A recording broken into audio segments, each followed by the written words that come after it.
Buying a good watch sounds very simple, but actually the answer changes from person to person. Hence, today I decided to give you my framework about how to buy watches, how I am buying watches, which I believe could help you while choosing your next watch, or if you are planning to gift your loved ones a watch, you can use this framework to understand which is the right choice for this gifting process. During this video, I will not give you only the good tips about how to buy a watch, but also I will be giving you the mistakes, the common mistakes that you should be avoiding doing it while choosing your next watch as well.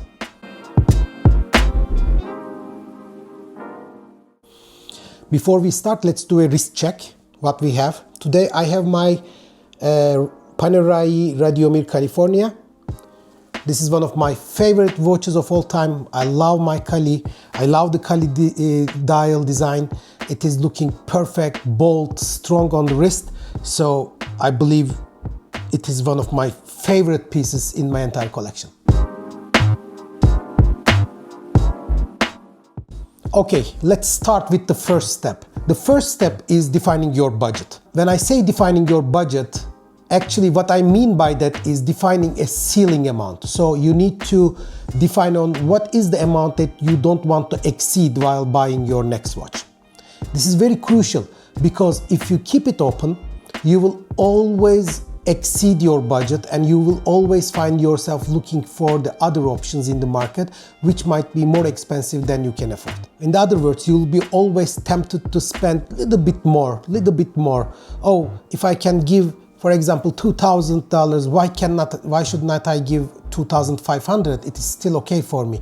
Don't do that. Just define a ceiling amount and always stick to that budget. Also, don't forget, if you go above the price range that you define, you will always find something very tempting and you will never be satisfied with the options that you will choose within your budget range. Second, defining your style. Watch is not just an accessory. It is part of your identity. It is representing your identity. Do you want a sporty watch or a vintage design, a classic maybe, a dress watch, or something standing out from the others in the market? You just need to select what you are looking for by considering these kind of options. At the end of the day, you know your style, okay? So you need to start defining what is the best watch for you. For example, my first watch was this Panerai Luminor Marina, okay? It has a bold, style. It is very huge on the wrist, which is representing what I would like to represent as my identity to the outside world, okay? So it has a very clean dial, it helps me read the time, but also it looks very bold, very bulky on the wrist, and my wrist is not a small one. So I just wanted to start my journey with this kind of a piece, which will be definitely representing my casual lifestyle, and when I wear it, I feel really comfortable and, not hide it while showing my identity. The second piece that I bought was a little bit more classy. It was this one, Carl F. Bucherer Heritage Bicompax Annual Calendar. It's a very special watch. It's a limited edition watch. It has, salmon dial with rose gold, applied on the watch itself. So it is more dressy. I could be able to wear it when I, wear something formal, or if I need to go to a formal place, I would be proudly, carrying this watch on my wrist. Another watch from me is, for example, this one, a custom dial design for a, Tissot PRX Power 80. So this watch, for example, is representing the fun part of my life. So I like really casual outages with my friends.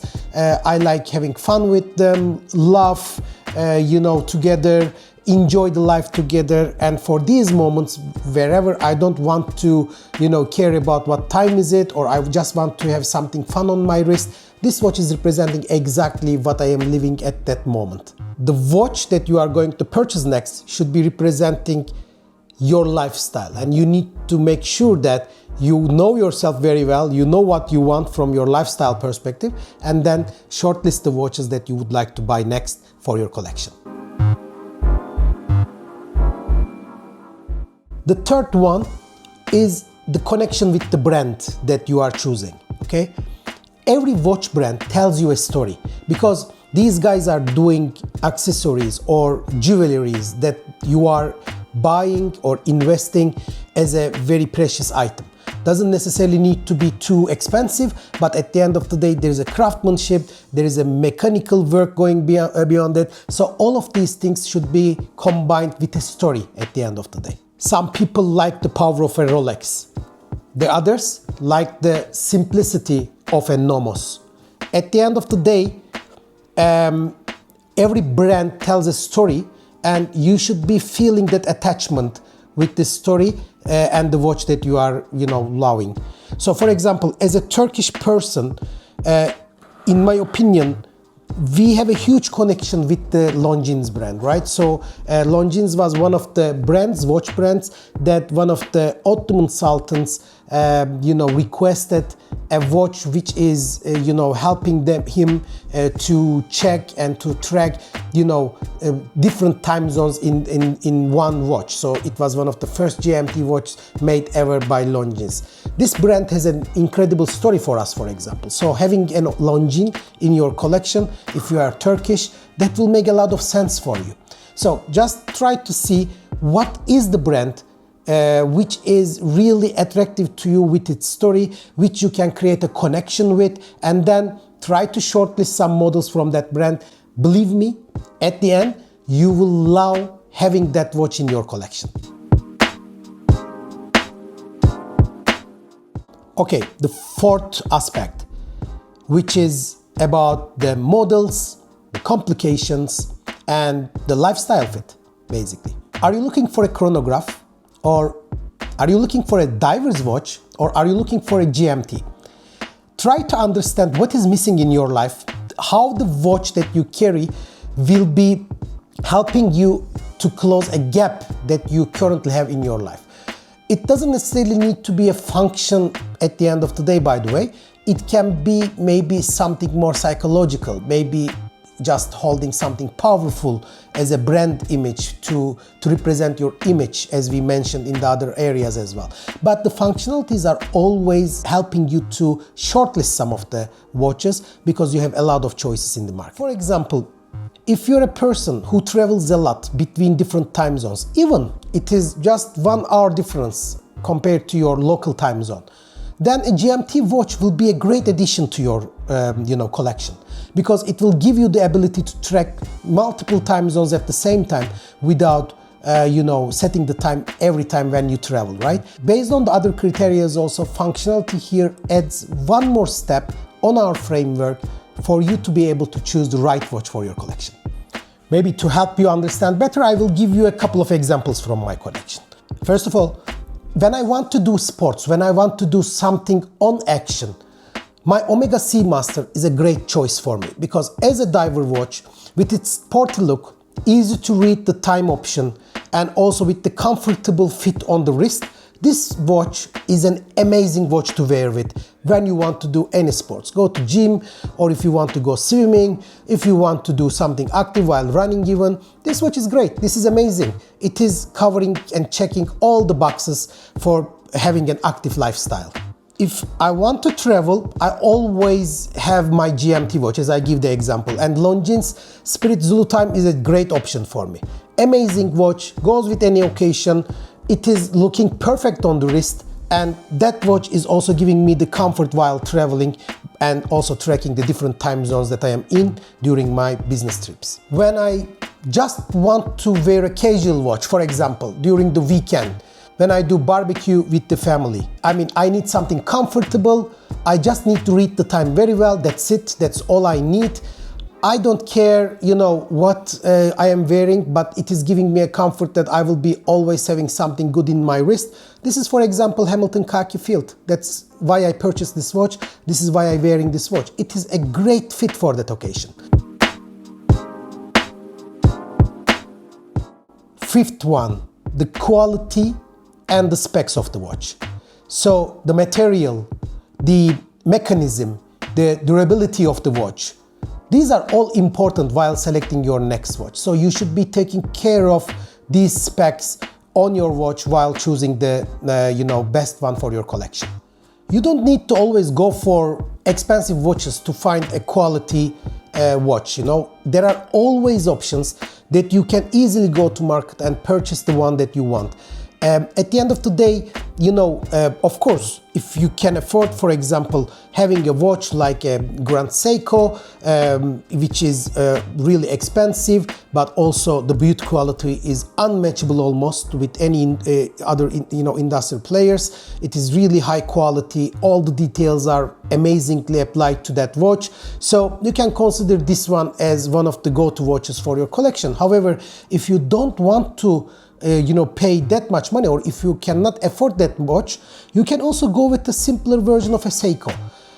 At the end of the day, what I respect is if the watchmaker of the brand is also able to create their own mechanism, if the mechanism is an in-house build mechanism, if the build quality is paying attention to the details, if it is really strong watch, if it makes you feel comfortable when you wear it on your wrist because of the quality of it, is the manufacturer and the brand is same? If so, it will be a great, for example, option for you.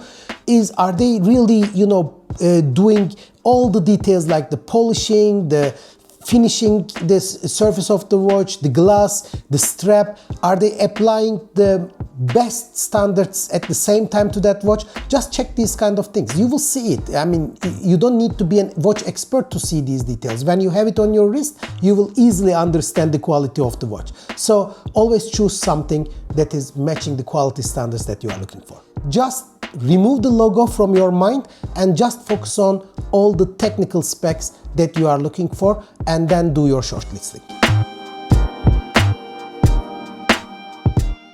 Okay, now let's talk about what to avoid while buying your next watch. First of all, as I mentioned, don't go over budget. Remember, always set up a ceiling price and never ever exceed that price, okay? That should be your first rule. You should be promising yourself that you will not be paying more than what you put as a budget or as a ceiling price for your next watch. Second, even if it's a Rolex, and even if it is something that you are dying to buy, okay, never pay above the retail price. Don't pay any watch above the retail price. This is a common mistake that people are doing. Don't do that, and don't make the market work like that. You will see a lot of advertisement, you will see a lot of hype around some models, some watches. Just don't follow them, okay? Just try to make sure that if you are buying a watch, either you buy it with the retail price, or if you go to the second-hand market, you always pay the watch which is below the retail price. Third option, don't buy a watch because it's a hype in the market. Just follow the framework step by step. Do you like that watch? Do you feel comfortable wearing it?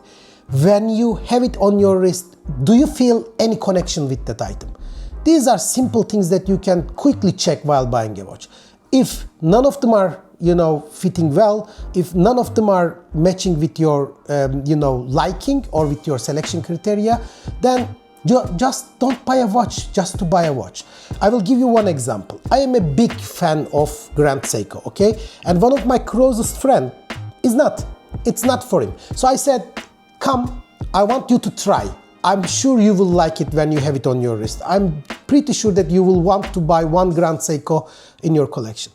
He came to my house, I gave him the watch. He said, Tuncay, you know what? Amazing. Everything is looking so good about this watch. But when I wear it, I don't feel that. I don't feel that watch, and I don't create a connection between myself and this watch. It's not for me. Simple as that. Then don't buy. Don't buy a Grand Seiko because everyone is saying that Grand Seiko is one of the greatest watches in the market.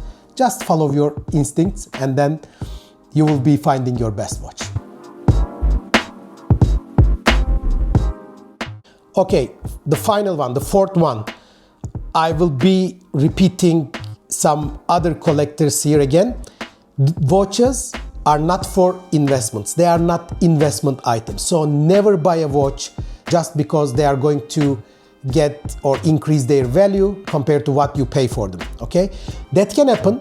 I'm not saying it is not going to happen, but never buy a watch because you are going to make money out of this transaction, okay? This is not the case. As collectors, we don't appreciate these kind of behaviors. We don't buy watches thinking about how we are going to sell them. Buy a watch that you will be using it, you will be enjoying having it in your collection, and one day, of course, you might want to sell it. There is no problem about that, but don't think that you are going to make money out of your next transaction for this particular piece.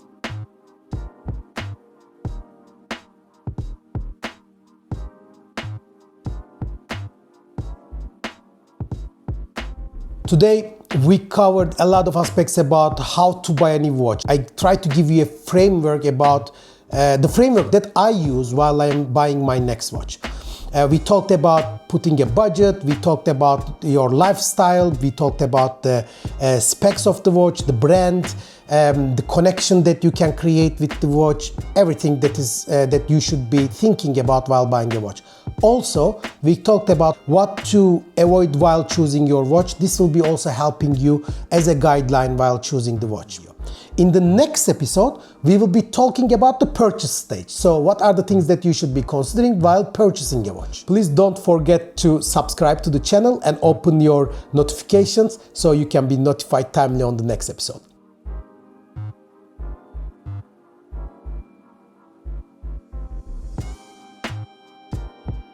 Well, this is Tuncay. I hope you enjoyed this video. I hope you find the information useful for your next watch purchase. If you like this video, please press the like button, and I'm hoping to see you in the next episode. Goodbye, take care.